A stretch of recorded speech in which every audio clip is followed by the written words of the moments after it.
The Shadow Assistant Treasurer, Matthias Cormann, joins me from our Sydney studio. Senator Cormann, the costings out today finally, apparently $6 billion in additional savings, some $40 billion overall across the forward estimates. Given the Coalition believes there is a budget emergency, is that going to be enough? Well, I mean, we're doing obviously as much as we think is responsible. I mean, you're quite right. We will be releasing our full costings today, and they will show that over the forward estimates we'll achieve a net improvement in the budget bottom line of more than $6 billion. And of course, also, we will be reducing Labor's debt by about $16 billion over the forward estimates. Yes, so the question is, will people see more cuts? That's I suppose the argument Labor makes, that people should be nervous about this commission of audit that the Coalition will undertake, because if you say it's a budget emergency, they're strong words. Does that mean that the audit after the election is going to come up with a lot more cuts? Look, I mean, Labor's desperate and dishonest scare campaign will again be exposed as false today. I mean, the Commission of Audit is all about making sure that taxpayers' money is spent wisely, that the operations of government are as efficient and as cost-effective as possible. We've been very clear. There'll be no cuts to hospitals and schools. There'll be no cuts to pensions, no cuts to defence. There'll be no increase in the GST. Of course, what we will make sure is that the money that is spent across government is spent wisely and to maximum effect. But I suppose that the question comes down against that language that you've used and your colleagues have used. If it's a budget emergency, $40 billion is going to be nowhere near enough. Well, I mean, it is a good start, and of course what we've said is all throughout this campaign that as a result of all of our spending and savings measures, that the budget bottom line would be better off under the Coalition than under Labor, and it will be, and that we would bring the budget into a stronger position more quickly than the Labor Party would, and we will. So you say it's a good start, but clearly it is only a start. Well, I mean, over the last 6 years, Labor has delivered $250 billion worth of accumulated deficits. Obviously, we will not be able to fix all of that up in the first couple of years. So we will. What we've said is that by the end of this first term of government, should we be successful on Saturday, the budget will be back on a credible pathway back to surplus. Under the current government, all we're getting is promises of surplus budgets before an election and more deficit budgets after the election. I mean, you might remember that in the lead up to the last election, Labor promised a $3.1 billion surplus in 2012-13. We now have a $19.4 billion deficit. They promised a $4.8 billion surplus for 2013-14. We're now on track for a $30.1 billion deficit. So we are committed to turn that around. We're committed to be a government that lives within its means. And of course, all of the policies that we've announced during this campaign are fully costed by the Parliamentary Budget Office and more than funded. In terms of the timeline for return to surplus, there won't be one given today. It's not an alternative budget that's being provided.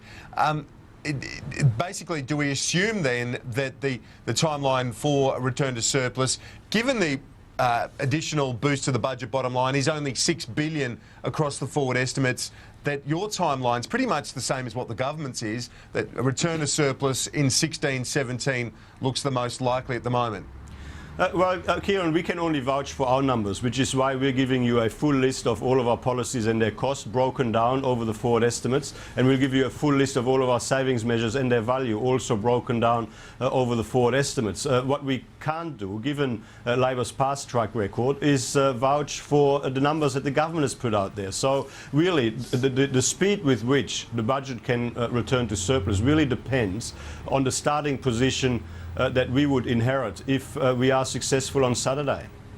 Can you tell us what you've done in terms of the three of the bigger policies which haven't gone to the Parliamentary Budget Office? And this has raised some concerns as to how robust your numbers are. The big ones like direct action on climate change, border protection policy, and your broadband policy. None of those have been costed by the Parliamentary Budget Office. What has been the process there? Well, just a couple of points here. Our direct action plan, which is about providing incentives to the market to achieve emissions reductions in the most cost-efficient, cost-effective way, that is a capped fully funded program. Now, when you, by definition, if you've got a capped program where you determine how much you're going to spend and not a single dollar more, then there's not really much costings work to be done in relation to that. Now, in relation to the NBN and border protection, I mean, we have consulted widely with a great variety of relevant stakeholders. The Parliamentary Budget Office didn't have the capacity to answer all of the questions that needed answering in order for us to provide a proper, robust costing in relation to those particular policies. So, and as well as having consulted widely with relevant stakeholders, of course, we do have our committee of independent experts with Peter Shergold, a former head of the Prime Minister's Department, Jeff Carmody, a former senior Treasury official, and of course Len Scanlon, a former Auditor General in Queensland, and they have signed off on the integrity of the process that we have followed in relation to all of our policies, including those three, and in relation to the costings that we have developed. You wouldn't want to get them wrong, because the Parliamentary Budget Office, under the legislation, does an audit of all parties' policies within 30 days of the election. And we're very comfortable and very relaxed about that, Kieran. I mean, obviously, we've gone through the most robust, the most rigorous process of any opposition ever when it comes to putting our costings together. Our costings have integrity, they stack up, and we have got absolutely nothing to fear from a post-election audit by the Parliamentary Budget Office. Penny Wong argues, though, and she's done so on the program this morning again, that if you've got nothing to fear, as you've argued now, why have you left it until 2 days till the election to release it? It seems like that you're avoiding transparency.